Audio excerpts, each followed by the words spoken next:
श्री सद्गुरुदेव भगवान की जय। श्री सीताराम सरकार की जय। श्री राधारमण लाल की जय। श्री गौरी शंकर महादेव की जय। सभी दर्शकों और भक्तों को कोटि कोटि प्रणाम। सबको प्रेम भरा जय जय श्री राधे, जय जय श्री सीताराम। और भक्तों से प्रार्थना है, निवेदन है, कृपया आज का सत्संग बहुत महत्वपूर्ण है और बहुत ही ध्यानपूर्वक सभी साधक सुनेंगे।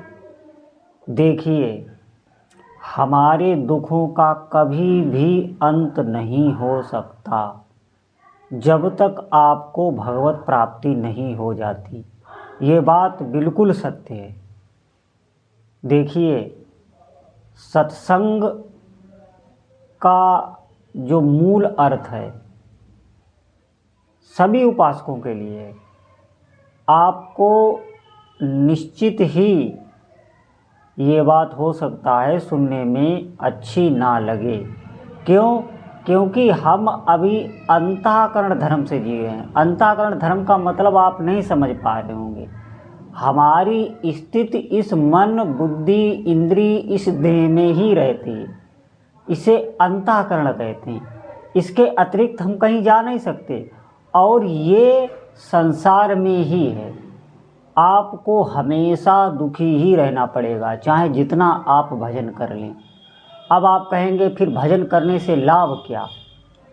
देखिए, आपको इस बात को भी समझना होगा भजन के साथ साथ कि हमें भगवत प्राप्ति करनी है। जब तक जीव भगवत प्राप्त नहीं हो जाता है, अपने आत्म स्वरूप का बोध उसे नहीं हो जाता है, तब तक उसके दुखों का अंत होता ही नहीं। वो कुछ भी कर ले, उसके दुख का अंत नहीं होता। आप देख लें, इस संसार में सब दुखी हैं, कोई भी आपको सुखी नहीं मिल सकता। और उसकी वजह एक ही है कि उसे बार बार समझाने पर भी वो उन्हीं भोगों में, उन्हीं मन बुद्धि से संयोग करके उन्हीं भोगों में फंसता जाता है। और दुख का कारण यही है मात्र, हम अंतःकरण से ऊपर उठ ही नहीं पा रहे। इसका एकमात्र कारण है हमारे पास बिल्कुल भजन नहीं। भजन बताया भी जाता है, हम करते नहीं। थोड़ा बहुत अगर आपने भजन किया भी और विषय भोगों में आप फंसे रहे तो नहीं किए दे रहा हूँ। बहुत ये आनंद का मार्ग है, ये आपके समझ में नहीं आता है। ये बातें सुनने से ही घबराहट लगती। ये सिर्फ एक मन की चाल होती है। हमारा मन इतना भोगों में फंस गया है, इतना दुर्बल हो जाता है कि हमें सत्संग की, अध्यात्म की जो सत्य बात है वो अच्छी नहीं लगती। हम हमेशा कुछ ना कुछ पाना ही चाहते हैं। इसका मतलब ये है अभी हमें मन धोखा दे रहा है। ध्यान से सुनना, ये अध्यात्म मार्ग आपके समझ में नहीं आएगा। इसमें परम शांति है, अपार सुख है, उसके बाद कोई दुख नहीं। निश्चित मानिए, यही अंतःकरण सम हो जाता है। कोई इसमें न राग न द्वेष। उस उपासक को आप चाहे यहाँ ले जाएं, चाहे जितने विषयों में उसे खड़ा कर दें, उसके अंदर कोई एक भी विषय के प्रति स्फुरणा नहीं होती। एक भी विषय के प्रति कोई खिंचाव ही उसके चित्त में नहीं रहता। बिल्कुल मुक्त प्रसन्न चित्त। ये स्थिति कहने सुनने की है। ये निश्चित मानिए, ये सिर्फ कहा सुना जा सकता है। जिन उपासकों को ये मिलती है, हम उनको जान भी नहीं सकते। यहीं तक हमें पहुंचना। निश्चित मानिए, हम क्यों नहीं जान सकते? हम उस स्थिति में नहीं। हम देखेंगे अपने अंतःकरण से उस उपासक को, लेकिन वो सिद्ध महापुरुष होता है। हम कभी नहीं जान सकते। सभी आप ध्यान देना, हमें यहीं तक पहुंचना है और तभी आपके दुखों का अंत होगा। नहीं तो ये माया हमें ऐसे ही फंसाए रखेगी। माया और कहीं नहीं है, इसी ढांचे में। इसी ढांचे को ही माया कहते हैं, जिसे हम बहुत प्रेम करते हैं, इसी शरीर को। इससे क्रोध नहीं करना है, हमें बात मान लेनी है। हमें भजन में दृढ़ता से लग जाना है, सच्चाई से लग जाना है। देखिए, इन भोगों को भोगते भोगते क्या आपको, आप अपने हृदय पर हाथ रख के देखें, इन भोगों को भोगने से क्या आपको अभी तक शांति मिली है? क्या कोई सुख मिला है? या आपको जो भी संसार में लगता हो कि हाँ इसके पास सब भोग हैं, आप उसके उसका देख लें, उसके साथ रह के देख लें, उसके पास रह के देख लें, सबसे ज़्यादा दुखी वही होगा। जितने जिसके पास ज़्यादा भोग हैं वो उतना ही दुखी है। इस बात को आप समझ लें। हमें भगवत प्राप्ति करनी है। हमारे अंदर ये बात आती ही नहीं कि भगवत प्राप्ति, भगवत दर्शन हमें हो जाए, हमारे दुखों का अंत हो जाए, इस जन्म मरण से हमें ऊपर उठना है, ये बात हमारे भीतर आती ही नहीं। ये तो शुद्ध अंतःकरण में आती है। ये बहुत पुण्य, जब आप बहुत दान पुण्य बहुत कुछ कर लें तो भी ये बात नहीं आएगी। ये बात विशुद्ध अंतःकरण में आती है। जो बिल्कुल निर्मल हो चुका है, स्वच्छ हो चुका है, उसे भगवान की भूख जगती है, उसे मुमुक्षा जागृत होती है। वो इस संसार चक्र से छूटना चाहता है। वो चतुर हो गया है, वो जान गया है कि यहाँ सुख है ही नहीं, अभी तक मैं भ्रम में ही पड़ा रहा। ये बात उसके समझ में आती है, हमारे समझ में नहीं आएगी। आप ध्यान से बात सुनना। एक बात, इस उदाहरण से आप स्पष्ट समझ जाएंगे। ये उदाहरण आप बहुत ध्यान से सुनेंगे। देखिए, पशुओं के शरीर में, अगर आप पशु पालते हैं तो ध्यान देना मेरी बात पर। पशुओं के शरीर में जब कोई चोट लग जाती है, कोई रोग हो जाता है, तो आप देखना वो दवा लगाने में उनको बांधा जाता है, उनके हाथ पैर बांधे जाते हैं, 4-10 आदमी लगते हैं, बहुत मुश्किल से उनके घाव पर मलहम पट्टी दवा लग पाती है। आप देखना, बहुत, वो छूने तक नहीं देंगे, हो सकता है वो तुम्हें मार भी दे, इतना वो उग्र हो जाता है। और आप उसके लिए अच्छाई कर रहे हैं, लेकिन अज्ञानवश वो सोचता है ये हमें दुख दे रहे हैं। ठीक इसी प्रकार ये अध्यात्म है। ये जो बातें हैं ये परम शांति तक, परम सुख तक पहुंचाने वाली हैं आपको, आप मान पाएं। भगवत प्राप्त का मतलब क्या है? इस देह, इस अंतःकरण धर्म से ऊपर उठ जाना, अपने स्वरूप में स्थित हो जाना। और ये होता कब है?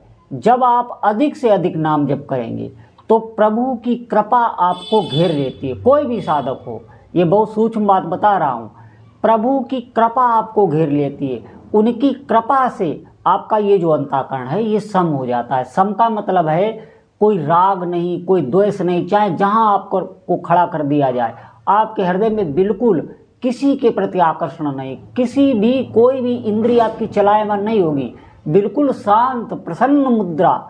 ये किसी को समझ में नहीं आएगा। जब आप अच्छी साधना करेंगे तब ये बात समझ में आती है। ये स्थिति की बात, ये अपार सुख की बात है, भोगों में सुख नहीं है। ये बहुत उत्साह का मार्ग है, भजन मार्ग। ऐसा नहीं है कि इसमें हम सोच सोच के घबराते रहते, ये मन घबराता रहता है। हमें वहीं तक पहुंचना है। आप भजन कीजिए, नहीं तो इन दुखों का अंत नहीं है। आप एक बात समझ लेना, ये जो मैं है, जिसे अहंकार कहते हैं, आप कुछ भी दान पुण्य कुछ भी कर लें, ये बढ़ता रहेगा, ये बढ़ता रहता है। इसको सिर्फ कृपा ही इस अहंकार को गलत करती है। ये अहंकार बहुत खतरनाक होता है। इसी अहंकार में ही काम, क्रोध, लोभ, मोह सब इस अहंकार में रहते हैं। आप क्या समझते हैं काम आपका ऐसे नष्ट हो जाएगा, क्रोध ऐसे नष्ट हो जाएगा? नहीं, आपको साधना कठोर करनी पड़ेगी, तभी ये नष्ट होगा।